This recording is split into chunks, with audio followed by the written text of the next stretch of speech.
these words under your toes? Is there a crossroad on these tracks? Or is it two lines of heart-shaped stones, blood-cold trails of black? Scrape away the scars from my eyes so I can chase the vision of your rose. L-I-T-H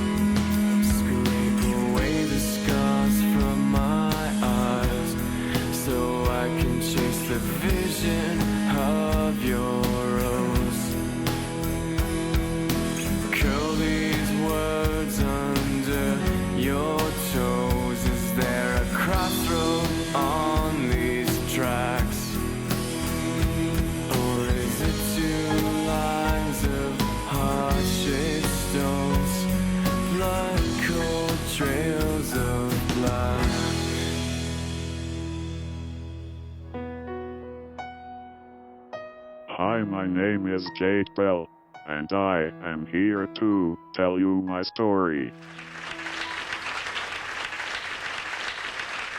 Every year in British Columbia, a few people are honored with the Courage to Come Back Award. It's given to those people who demonstrate exceptional courage and who have been able to fight back from tragic circumstances.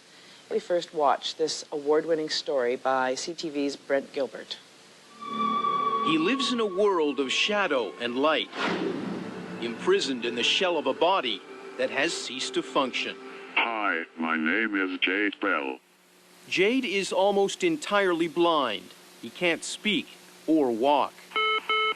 I am backspace. He communicates by computer, W. a painstakingly slow process of turning Morse code into a computer voice. I am a living example of what can happen to anyone stupid enough to choose the same path of self-destruction. Not so long ago, Jade's life was full of promise. He was musically inclined, excelled in school, and planned on a career in the film industry. But on August 28, 1997, Jade Bell's world came crashing down. He went out to a bar with friends and drank heavily. I consumed 7 white Russians and 15 beers. Later that night, he shot up with a deadly mix of heroin and cocaine and collapsed. 10 minutes later, I stopped breathing. Jade was revived by paramedics and rushed to hospital, but his brain had been deprived of oxygen for a full 15 minutes. He slipped into a coma for nearly a month. When I awoke, I couldn't see, talk, or walk in a hell that I can't expect anybody to understand or grasp. I miss giving, I miss living, I miss life. I am not here today for a clown show. And as you can see with the naked eye, I am not going to whip out the old 6-string and sing you a song. I am just going to sit here for 26 minutes 6 seconds and bash my melon on these switches and let my obnoxious monotonous voice tell my story. Enter. Hi, my name is Jade Bell, and I am here to tell you my story, my truth of myself made hell. I was normal as the guy sitting next to you or your older brother, but I started to walk the path of self-destruction with bad life choices. I started with alcohol and quickly graduated to drugs. I am not here to tell you what to do and what not to do. No, I am here to give you true perspectives on the dark world of drugs. Okay, this is the average fucking day of a junkie. It's not exciting. They don't do nothing. They don't go nowhere. Nobody wants to do this shit, but they're fucking stuck, and this is just the way it is. It's not fun. It's not, you know, not cool. Look at that. Oh, look at that. See that smoke coming off of it? That is fucking a junk hoot. I'm just sick of, I know I'm going to end up dead out here if I don't swear now. You can have your piece of rock cocaine for $10. You can have a point of heroin for $10. You can have methamphetamine for $10. So for the same price you get fancy coffee from Starbucks, you could just as easily be smoking some rock.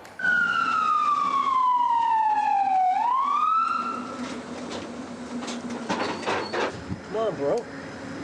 No, wake the fuck up. Come on, wake the fuck up, goddammit. Come on, Noah. What the fuck? Noah, wake up, man. I don't know if you can really generalize the typical person that comes to the downtown east side for drugs. Quite often we'll run into people who aren't living down here, who come from decent backgrounds. They'll come into the area to buy drugs, and the reason they're here is because the drugs are plentiful, they're in volume, and they're cheap. Like, of course, we know that there's people out there dying from heroin, but so what? Like, it doesn't affect me at all, and there's no difference between the people that are out there on Hastings Street dying and the people who are about to die, possibly, of heroin. Last month, not even last month, I walked out of my room and seen a guy laying on the police there. He's dead. First time I seen a dead guy, I'm looking down on a dead guy. At the end, even if you make it through and you don't get killed by an overdose, you've destroyed your life.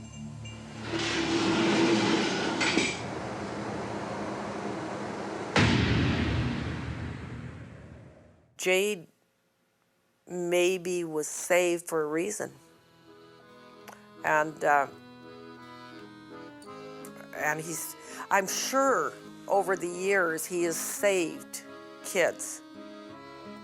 And he only has to save one. And it's all worthwhile, what he's doing. Jade was the middle child, well, middle of four of them. He had an older brother, but he was the middle child of three born 3 years. And so he was unique being in the middle. The babies, they were all very interesting, all very intelligent, and they were the best of friends. They were glued to each other.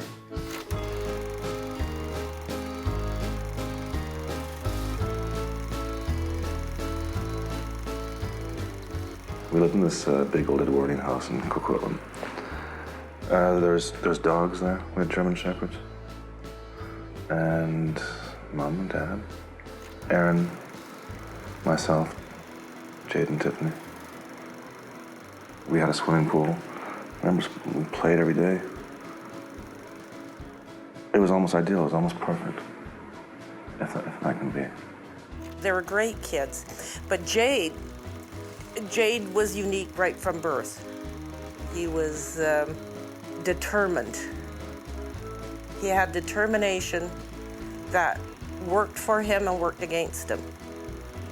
As a year-old, if you were putting him to bed and he didn't want to go to bed, there was no way. He would fall asleep exhausted at the door because he just would never give in. He would never give in. I was sharing a room with Aaron. I may have been 5. Jade would probably be 3.5, 4. And they had a child gate at his door. He refused to go to bed.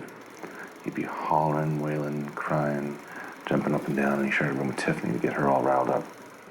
And this child gate was made of string, so string mesh, and he tore a hole in it and had started crawling through it when he was caught next. He just wouldn't go down. He just wouldn't. And the more he was told not to, the more he insisted on rebelling against it. It was very strange. He didn't have behavior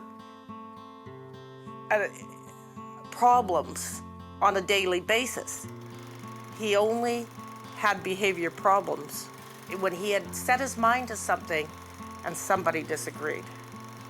I took him to a child psychologist. They ran him through every test that you can imagine, IQ tests, every test. And he came back to me and he said, this boy is either going to be president of a company or hugely successful, or he can go the other way and he's going to make your life tough. My first experience with death was when I was 11. I had a friend in grade 7 who hung himself. Then the next year, I was diagnosed as an insulin-dependent diabetic, but the fear of going blind made me mismanage my diabetes, taking the attitude that I was here for a good time, not for a long time. I started to drink alcohol and smoke cigarettes. By the time I was 13, I could down a case of beer and make it home. As well, I started to deal marijuana to support my only growing substance abuse problem. 3 things happened. His father and I separated, and Jade became a diabetic, and he became a teenager all in a year. And with his strong will, he believed he could stop that separation. As soon as our parents broke up, my mother took Jade, Tiffany, and I, and we moved to Burnaby Mountain. We lived in this beautiful townhome, and Jade and I lived in the basement. And Tiffany and Aaron lived upstairs. The thing is my mother had a job and she didn't come home till late at night.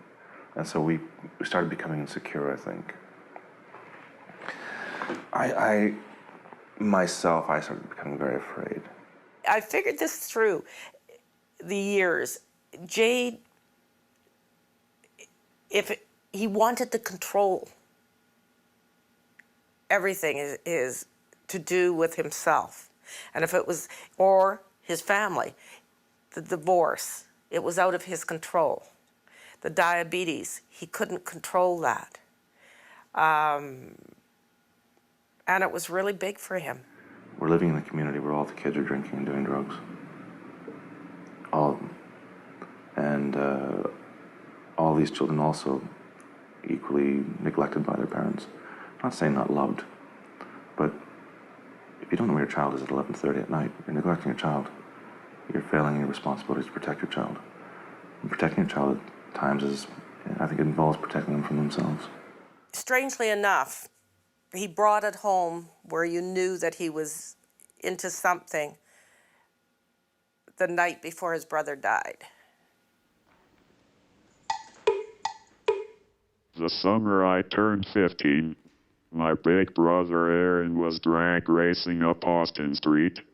High on cocaine and full of alcohol, he became invincible. As the station wagon pulled onto Austin, my brother would hit him at 180 kilometers an hour. At such an impact, they needed dogs to find my brother's DOA body. I fled and ran from any support to the woods. I drank and did any drug I could pop into my mouth. As well, I found crack cocaine to hide the lost soul I became. Instead of growing from those feelings, I hid from them. Those years were tragic in a lot of ways. And we were trying to deal with each issue as it came.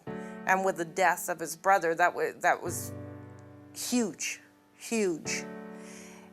And we all tried to find our way through that.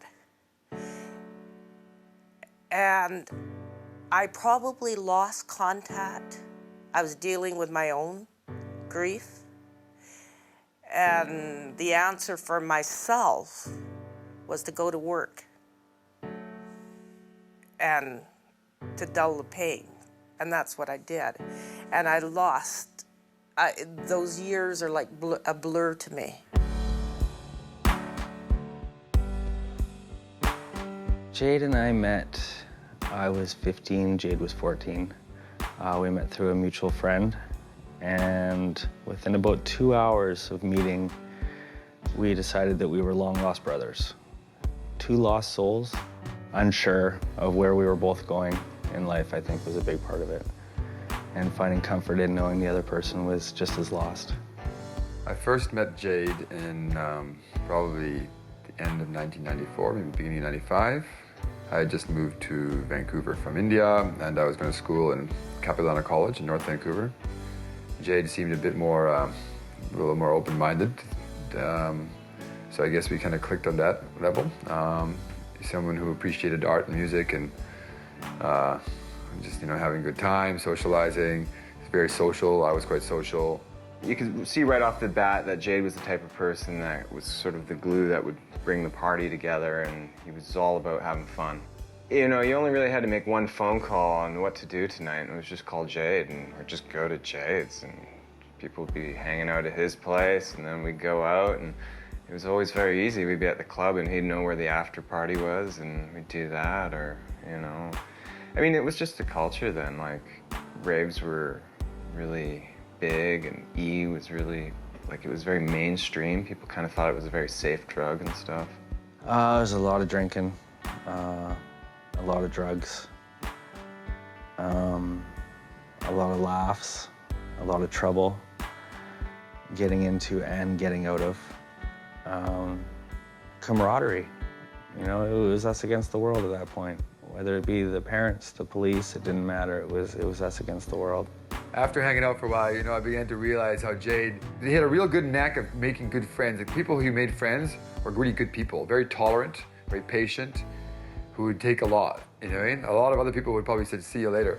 But because these people, we became friends, like Mikey, Huey, So he was good at spotting those kind of people, but then he abused the friendships in a certain way at one point, he'd date one girl and use another girl, her card, and take a different girl to a different girl's place, this weird stuff like this. Yeah, at one point, he had 3 solid girlfriends and was seeing about 9 other girls at the same time, and just and they all didn't care, and he was he wasn't using people, but people just wanted to be around and were offering things to him. He just had this weird charm to him.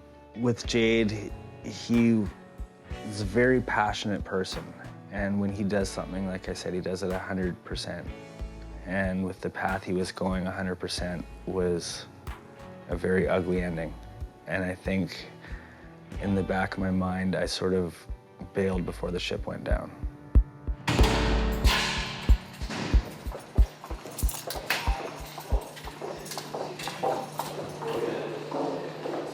The kids here do a lot of drugs. They do come from the street. They are street survivors. They've had very, very hard lives. In the 22 years that I've worked in this facility, we've seen everything. We've seen substantive heroin and cocaine use. We've seen, of late, really, really awful crystal meth use and abuse. And I was looking for people who could mirror the kids' experience and talk to them about choices that they had made and how things went and what went wrong and what went well and where they are today.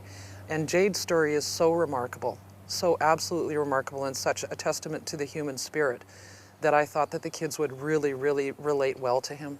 He was one of our kids at one point. He did a bit of time in our facility, and he talks about that in his presentation. So I think Jade is one of those kids, and I think that they can readily identify with him and his life experience. Now, the presentation that you're about to watch, if you do drugs on the outs, this may be a little bit difficult for you. Contrary to popular belief, we're not into torture here yet. And if this is making you really uncomfortable, we're not going to make you stay. I was introduced to heroin along with my friend Ducky, an intelligent, articulate, witty, and sensitive young man whom I loved like a brother. Ducky, The walk we took was a bad decision. If I only knew where our paths would end up, I would have never suggested heroin that cold winter's day. That January I kicked in Ducky's door to find my best friend dead. There he sat with his head tilted back and his mouth gaping open. Motionless, breathless. His skin was as white as the cold winter snow. And there sat the empty syringe from his last hell-given fix. I collapsed against a wall, and my heart bled out my eyes. There are some kids who I believe have a really hard time looking and watching Jade. I had one First Nations gal who came in and sat down and basically put her head down and her hair hung in front of her face, and she stayed like that through the entire presentation. And one of the staff said to me, "What's up with, that resident over there? She didn't appear to pay attention." And when I called the girl's name, she moved her hair back and she'd been crying the entire time. I was overcome with guilt for not being there for Ducky. But you would think that I would have learned my lesson that night after I found my best friend dead. But I didn't learn my lesson. We thought, what are we going to do? What are we going to do? So I got a hold of a psychologist, and then we had to confront Jade. And of course, it was my job to do that. And I met with Jade. I'll never forget it, ever forget it. I met with him at a restaurant, and I didn't want to come out and say drugs because I know him. I knew that he was extremely sensitive. He kept everything from his family because it was very important to him that we thought well of him. And so when I talked to him, we went to lunch and we had this long conversation, and I said, you have a problem. And he was willing to talk about possibly the alcohol being a problem. And I told him I had found somebody that could help him and that I would like to make an appointment for him. And he agreed to go. We never mentioned the drug word. He never admitted to it, and I never accused. I said I felt we knew that there was a problem, and we needed to address it. August 22nd, 1997. If I only knew I would ever end up taking my last walk through the sickness of Junkville, I swear I wouldn't have tried any of the shit that plagues this street. Like a bad fucking movie that gets through my mind 1,000 times. As I talk about this,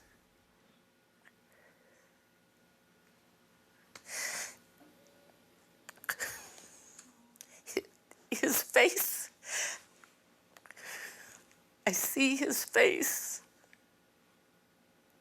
It would have been much easier, I think, if Jade had been a bad kid, but he was not. And so that day we talked, and I went with him and we bought some new clothes for him, and he was going to work. And I drove him to work, and he was all dressed in his new clothes for work, white shirt and pants. And it was at Umberto's, he was working. And he got out, and I watched him walk away, and he turned. That was it. That was the last time.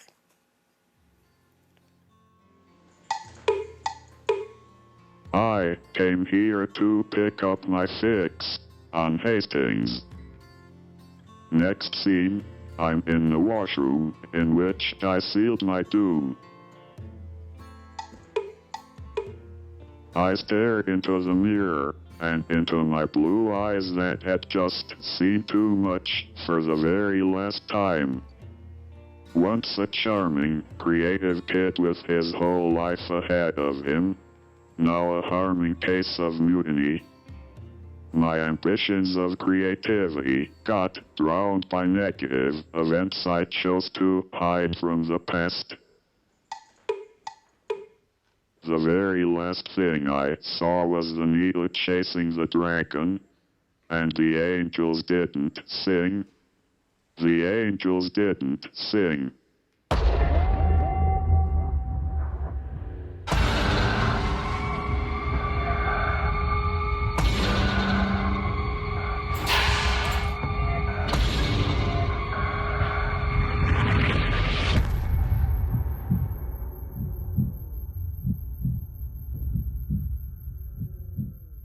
Ernest Hemingway said that every man's life ends the same way.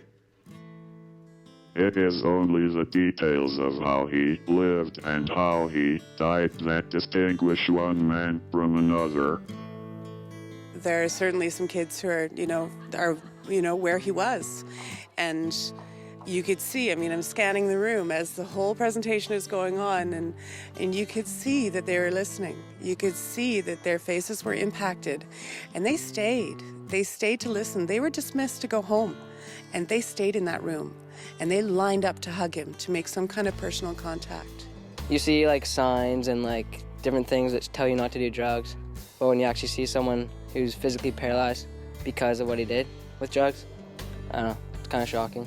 I know some people who have done it, and I don't want anything to happen to them, and I just really don't want anything like that to take over me, because I don't know, just the pressure and stuff, it just really break my heart, I guess.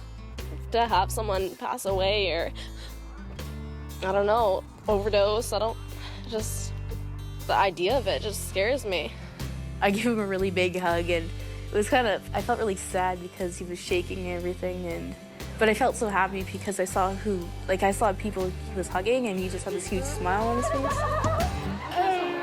Demonic puppeteer stir shit, cooking up banging magic, watching my blue eyes disappear. Am I dead or alive?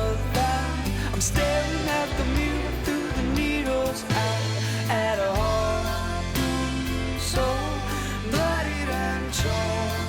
Oh, bloodied and torn. Oh. He's changing kids with what he's doing. If he keeps going with this, I know he's touched thousands of lives already. He is making a difference. And like you said in the presentation, if it's just that one kid that he touches, it's all worthwhile.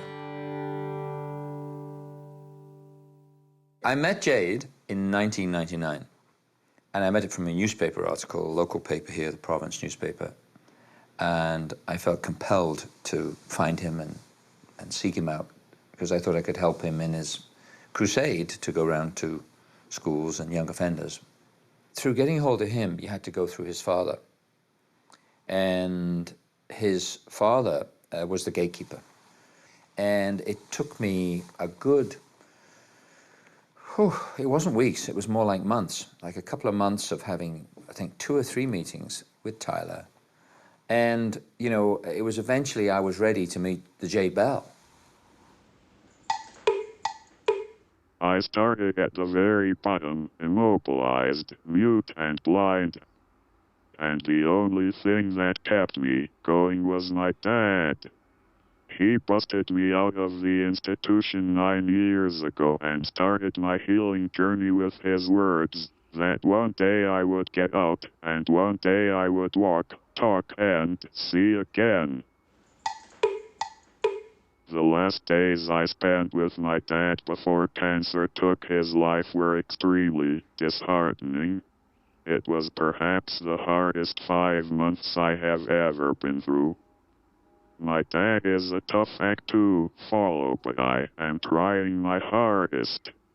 During that period, I thought a lot about Jade Bell.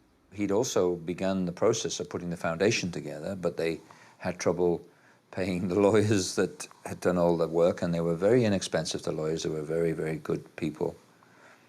And I thought, well, I can help that. So I immediately got some friends involved and myself, and we helped finish off the costs of the foundation.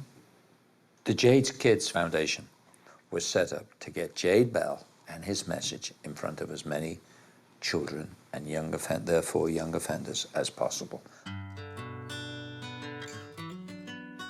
One day I was going into the supermarket and I saw a poster on the wall, and it was Jade Bell, and it was that he was coming to Salt Spring doing a show, one of his presentations, and right away my heart just sunk, and I actually just started crying because it was so close to home. It was my hometown, it was somebody I knew, and to see him, in a wheelchair, and it was really powerful. It impacted me so much, and right away I knew I've got to get hold of him. I've got to figure out where is he, when's he coming, like what's happening, right? So I went on his website right away. I did email him, and then I found out he was moving over, and so I just got in touch with friends who knew him, and the day he moved over, I actually met up with him that night, and so it had been like 10 years or something. And he remembered me, of course. We both remembered each other, and it was really comfortable right off the bat. There was nothing was uncomfortable. It was just, our friendship just started right away. We hit it off right away and became friends, and it just blossomed from there. Sabrina is my partner in crime. She picked up where my dad left off, but plays many other roles in my life. Her role in spreading my message is just as important as mine. Without one, there would not be the other. Just when I thought all my angels had come and gone, then Sabrina entered my life. Jade's creed, one of his main creeds, is to pick creativity over drugs. And creativity for Jade is poetry. And the next step is music. And rather than just preaching it and saying, this is what you should be doing, kids, this is what, you need to think about and pick some other form of expression, he's not just talking about it, he's making it happen.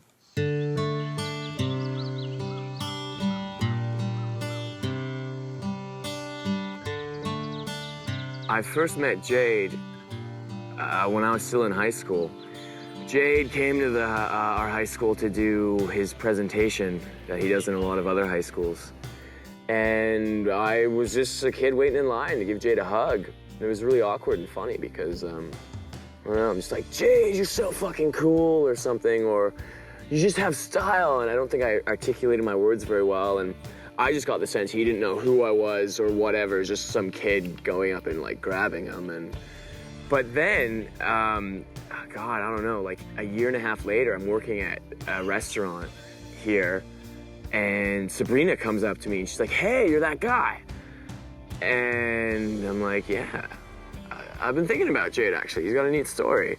And she's like, do you want to do some work for us? More or less, and that's kind of how I met Jade. So it doesn't repeat shattered words, a nightmare of lies? I, T, H, thought, you, a thought, I, T, it, W, A, was, T, C, T, C, N, O, N, none, done, T, D, N, O, I, L, N, O, L. Thought it was cocaine. W. It was known? Understood. Yes? It does? Yeah. Okay. Okay, so what are you? It's virtually impossible for someone in my situation not to have moments of frustration, and my only escape from this perplexed feeling of imprisonment is really my imagination. whether it be listening to music, having a book read to me, or expressing myself creatively. These are some tools I use to cope with the reality of my condition. I got involved with the Jade Bell project through Aaron Troy. He brought me to meet Jade at the airport because he had told me that he was involved with this record. He'd sort of mentioned it, that he was a songwriter and he was writing for Jade. And he didn't give me much of the details. He said, oh, you know, Jade's this buddy of mine. And he mentioned that he had, like, you know, limited muscle function and that he was confined to a chair, but that they sort of loosely mentioned that maybe they were looking for a producer. And then he told me a little bit about how this was the purpose was to educate kids on, you know, the drug use factor, right? This hit home for me. This is like a sensitive issue for me, you know, being like sober and whatnot. Of course, I attached to the cause. I was like, well, this sounds like an awesome idea, but still, like, the idea of actually going through to make a record with him was really sort of wild.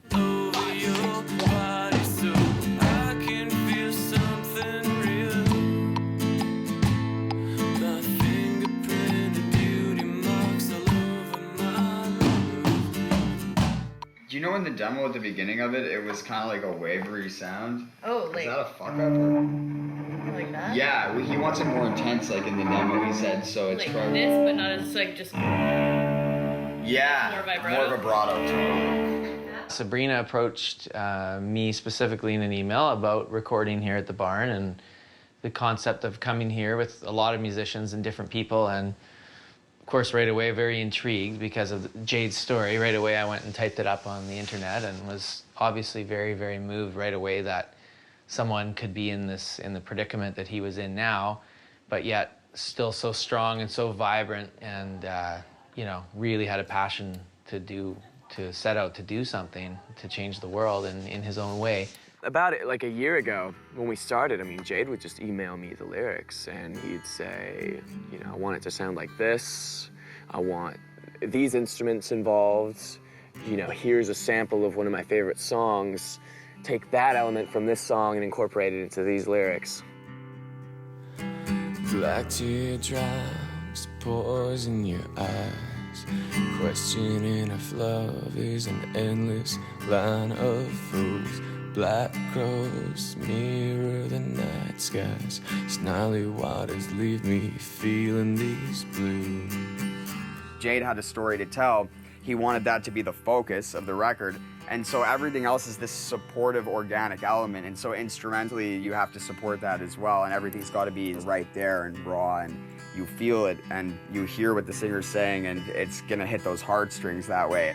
Shattered words, a nightmare of lies, bathe my body in whiskey and light the fuse as a murder shadow scrape these skies, because it's destined to prove my endless love to you.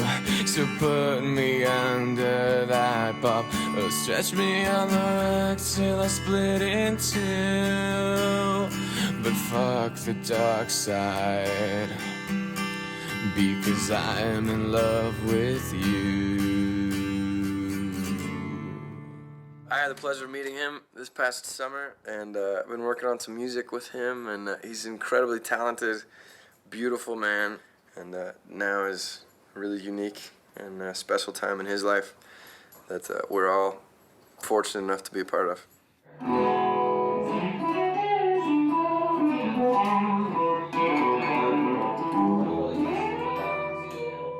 The first thing we did was Bill Henderson.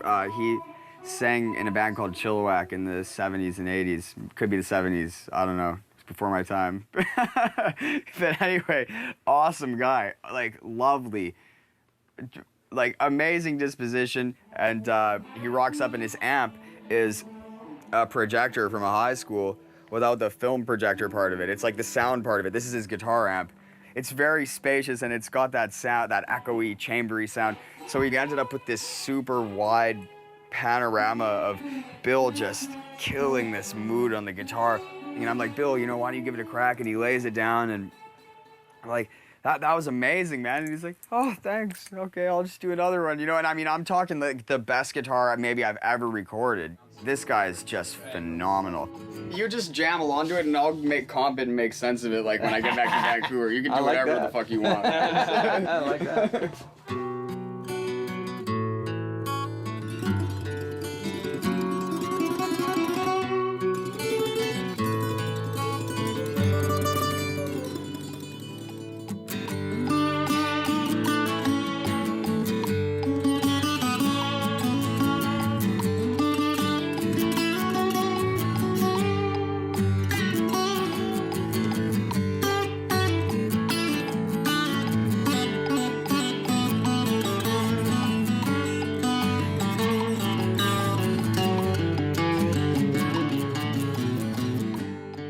sent me an email where he described what happened to him and what he's trying to do.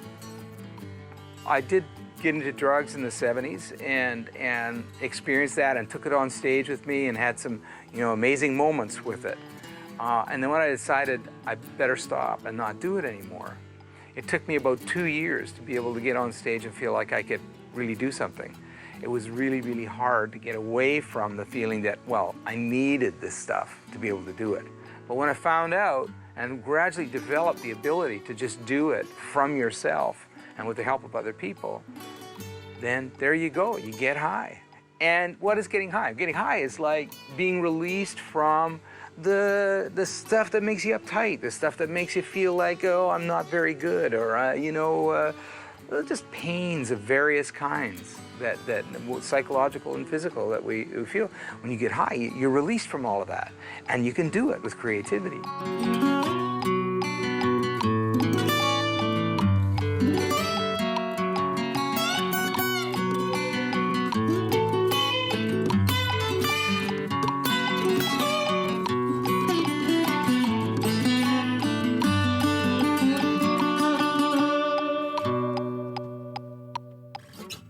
That was fucking awesome, dude. We're just gonna get one more with just the fingers and then we'll move on to the next track, bro. You're fucking killing it. Okay, great. Awesome.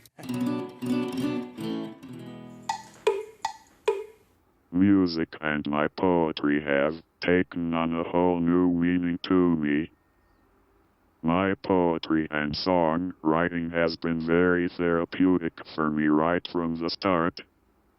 Being blind, I find I tune into sounds and play on words way more than I ever did before my overdose.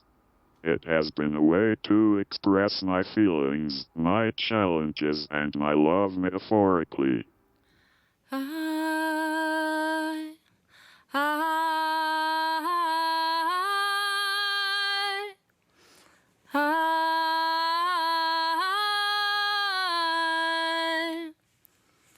I once heard a story told to me long ago about a four-letter word and a breeze that whispered a code. Feeling it's break. That break gets me every time. Okay, you can get it. It's simple. It's just two. I know you'll get it in the next take probably. So let's just give it another crack. Feeling its mystery under my skin as we danced with my eyes closed. Death might be a heartbeat away. Why do I never stay? It just disappeared within your shadow. Why do I never stay?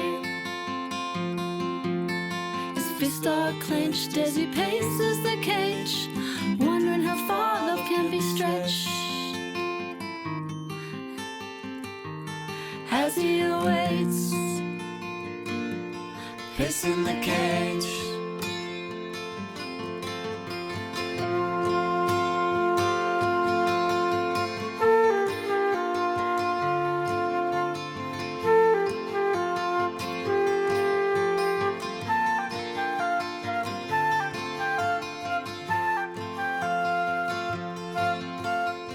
I don't think there's any more powerful a medium than music, and Jade knows that.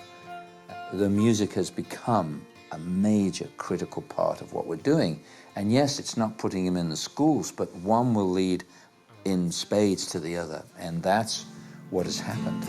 Thank you for this chance at life, though I may not be able to dance to the same tune. Some days I'm working on a song and I'm like, this is like heavy. I mean, it's sad, but it's like so amazing at the same time. I mean, this guy lived through the most impossible situation, and lyrically, you're getting this really emotional, fragile side to Jade. This guy's writing from his heart, he's pouring it out, and it's illuminating. Yeah, my heart tries making up to you. That sounds awesome, man. You sound like $1 million in the voice. But I'll tell you, just slow it back a hair. Like, think about it. It's like, pretend you're like laying in bed and you're like just waking up and you're like, softly as my heart tries making up to you. You know what I mean? Let's try it again. Person from the same place, bro. Okay, Thank you for this chance at life. Though I may not be able to dance to the same tune, I kick in the dark till the day is light. Softly as my heart tries making up to you. Problems with addiction, it has no borders, and it is epidemic proportions around the world. And I think that this whole journey will do nothing but give more exposure to a wonderful message, and it will become bigger than, a lot bigger than Jade Bell. Jade is a player, as we're all players, and we're going to see a lot of things come from this, you know? That's what I believe, and we will.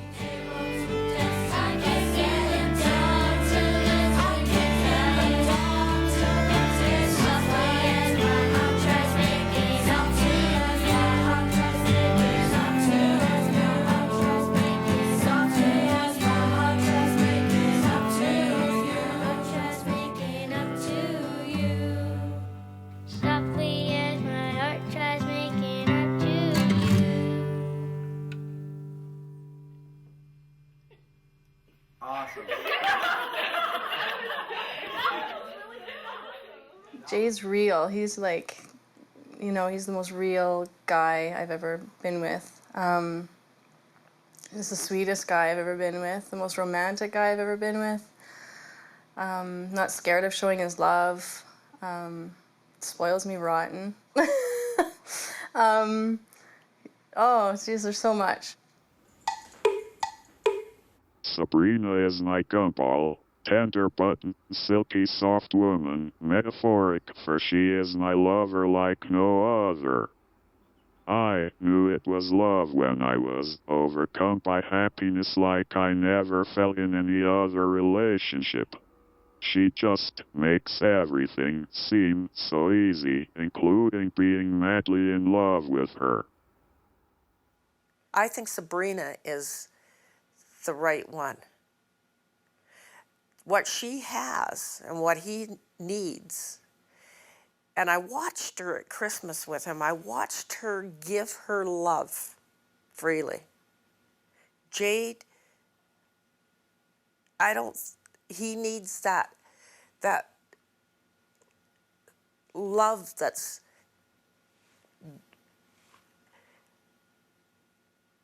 that just runs so freely. So I think Sabrina is very, very good at giving her love. And what I would hope from him is that he respects that and he allows it to grow. So this is the poem that Jade wrote for me. So it says, what if you decide to just let this moment pass us by, this burning taste of grace to savor in its fire, it might waste the air we breathe, withering up falling leaves, growing wings in the wind as all should die. Can you hear the trees' heartbeat? Under a weeping willow that cries, under a murder of crows that fly, everybody knows how to get to the sea, but who knows how to get to the sky? If you decide to just let this moment pass us by, this burning taste of grace to savor in its fire, it might burn your love's focus, so embrace my heart's gentleness and never question why. Just undress love that's endless. I see the sunset in your eyes, feeling your heart thump from inside. The pages await to turn in gracefulness. Growing old, will your eyes help me find the sky? If you decide to just let this moment pass us by, this burning taste of grace to savor in its fire, what if you might waste this moment to say yes? I almost started crying. It was like, oh my God. And yeah, it's so sweet, so sweet. I was taken away the whole time. Like I had flowers, I was like rings, the poems. Like, it's so sweet. But you know, it comes right from his heart, and that's what really gets my heart in knots. I just feel so. I'm like, God, why am I so lucky? Like, I just feel so lucky to be so loved, you know. And he's, you know, I'm just really happy to be with Jade for sure. If you decide to just let this moment pass us by, this burning taste of grace to savor in its fire.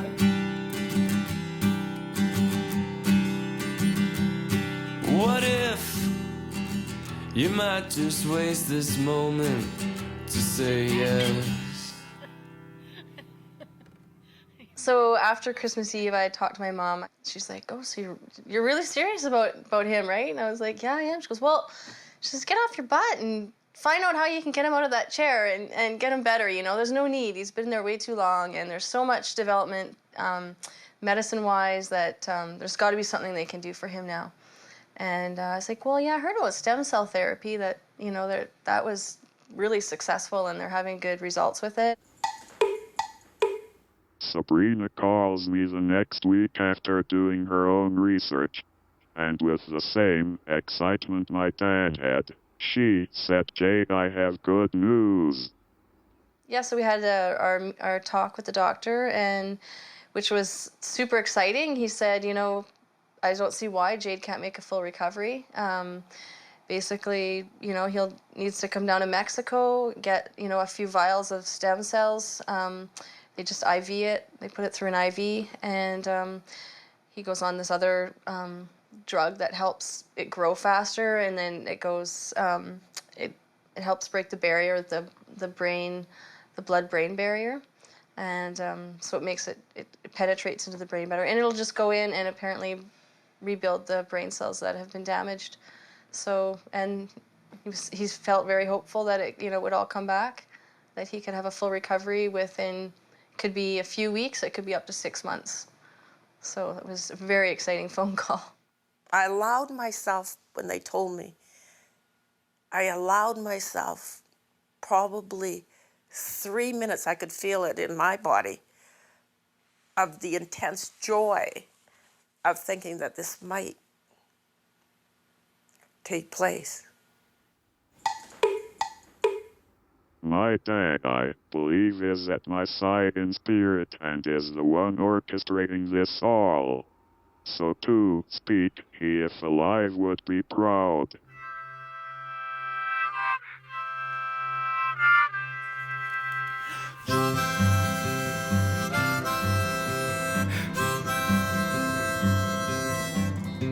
And who will cry out in cold blood as I kiss your angelic back? The devil's moon freezes a cloud. The magician can do his fashion act. Is this 12? Just down here past there. And wingless swans float in frozen mud. A warm heartbeat, it passes fast. Amid his blood, thicker than wood. Can the magician take off his black hat?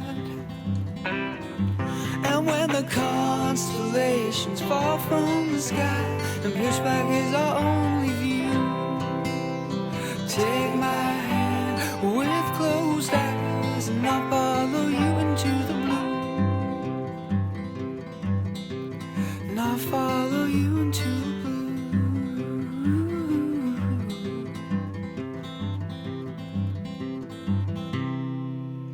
So we're here in San Diego. We're here in Chula Vista, which is really close to the border, of the Mexican border.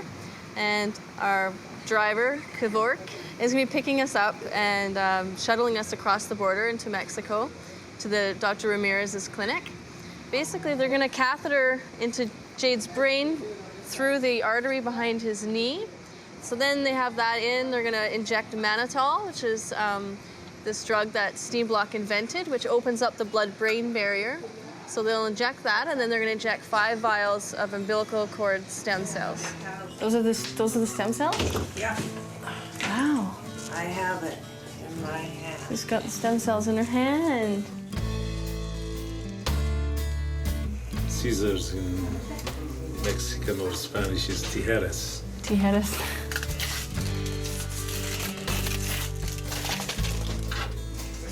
That's them, eh?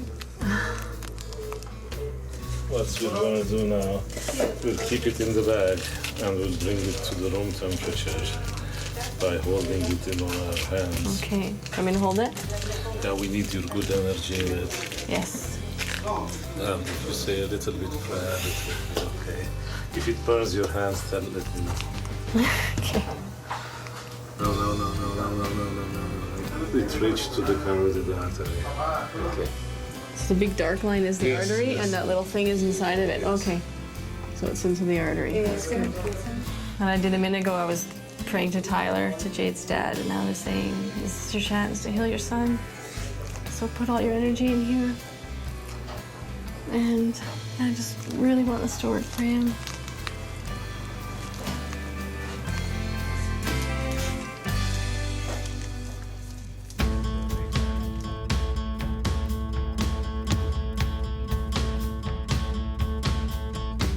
Stable hard to the floor, lost in shadow corridors. Nobody hears my silent screams. Drinking black poison tears, feeling demons lick my ears, sinking within the drug's teeth. Losing sanity in this asylum. Will I ever be free? Demonic puppeteer stir shit, cooking up bad magic, watching my blue eyes disappear. Dead or alive, I'm staring at the mirror through the needles. I'm at a harpoon, so bloodied and torn. Oh, demonic puppeteer stir shade, cooking up black magic, watching my blue eyes disappear. Dead or alive, I'm staring at the mirror through the needles. I'm at a harpoon, so bloodied and torn. Oh, bloodied and torn. Oh.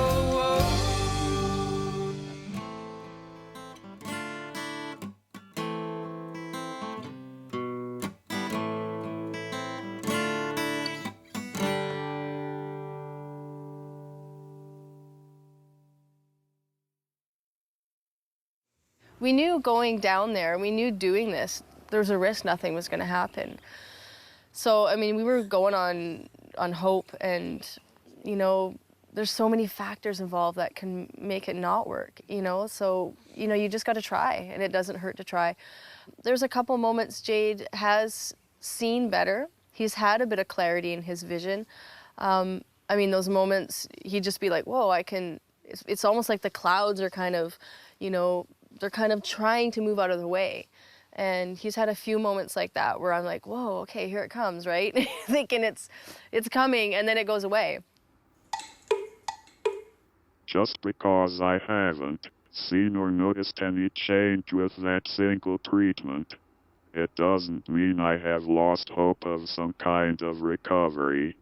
Whether it be more stem cell treatments, or some other medical advancement or breakthrough that is discovered to help people with acute brain injuries. As long as I maintain good health and spirit, I truly believe there is always hope in recovery.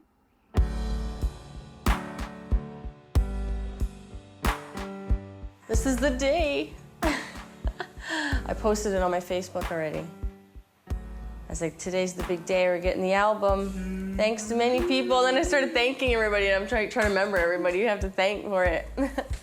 Like Aaron and Jarrett and Paul and Juliet and like I'm going off, and then I forgot Bill, and I was like, oh yeah, Bill and Jose Sanchez and Dan. I-T, it's, B-E-E, bin, M-O-U-N, mountains, W-U-W-O, wood, H-A, have, and no idea. Yeah, it's been quite the roller coaster of mountains to climb. You get up one, you go down it, you think you're cruising, and then another one comes. Yeah, it's been lots. Hey, Christian. Hey, Sabrina, how's it going? Good. Good to see you. Yeah, nice to see you. Right on. Been a while. Yeah. You've been on road and... Yeah, been busy. Gosh. Jade's behind some glass there. He's, over here. Right on. He's very excited today. I bet. So am I. Jade, how you doing, man? Good to see you, brother. How's it going, man? Here's your CDs, man. 2 full masters. Here you go, man. I'm gonna put it right here. A lot of hard work went into this, man. Hey?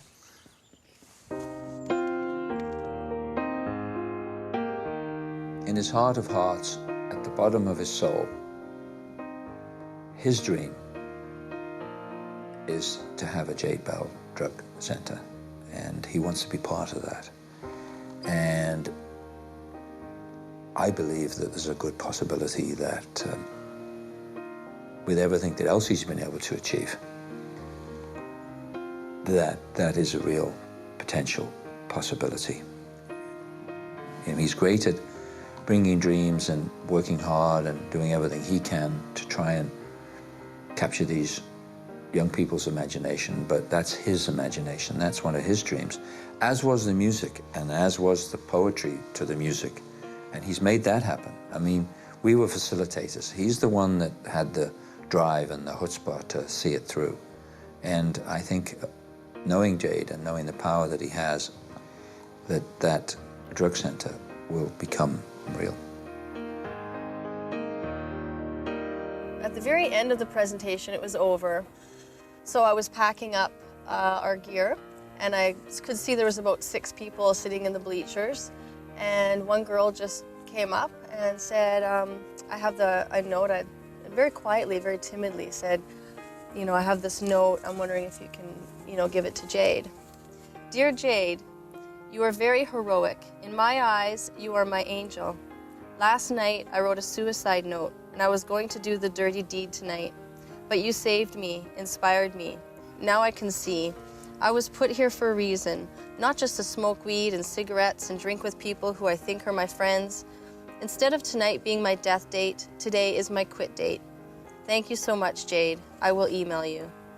And that to me made the tour. Everybody talks about if we just save one life, it's all worth it. And I was like, wow, here, Jade, there's one life right there. This is one life. And how many more of these do we get on these tours? Like, how many people don't write that note, but still, still feel that way or change their mind or, it happens. It's just amazing. That's one life. That's just evidence right there to me. But it shows that there's more. And it just makes it all worth it. Jade created a lot of problem in our lives and a lot of pain for us all. But there is no doubt at all that I would have missed a second of him.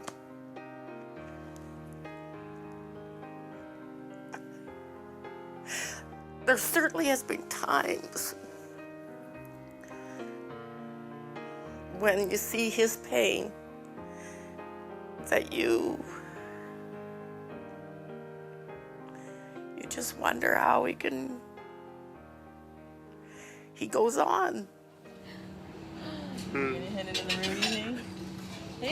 I hope no matter what happens in our life, 5 years, 10 years, when we're old, that we'll always be friends. That's how we started. I'll always love Jade. He has a special place in my heart. this has been, you know, a huge adventure.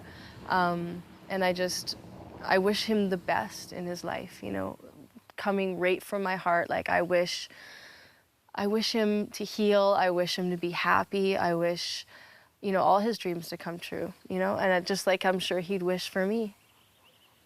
Yeah. I can only try so hard and have only so much faith that I will find a part of me I lost and I miss more than anyone can possibly imagine. I believe it's really in the hands of the supernatural forces that govern the universe in the end.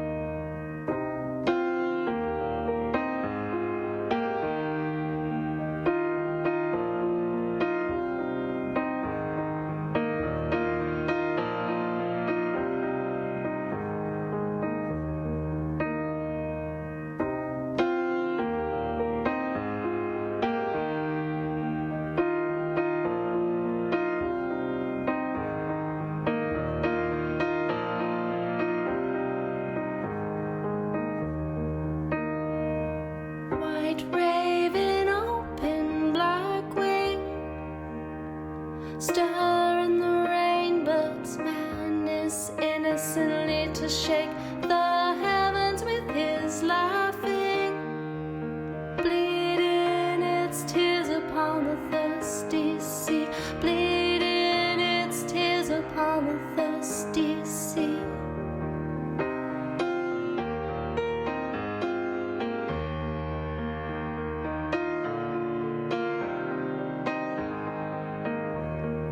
White caps crash against her lips, violent motion under her velvet dress, and waves that roll against her hips. Dancing sea of mystery that is endless. They dance in sea of mystery that is endless. As we sink into the indigo shadows, we are lost. We are lost at sea. I'm lost with my lady, black feather and white rose, indigo shadows. We are lost at sea. We are lost at sea.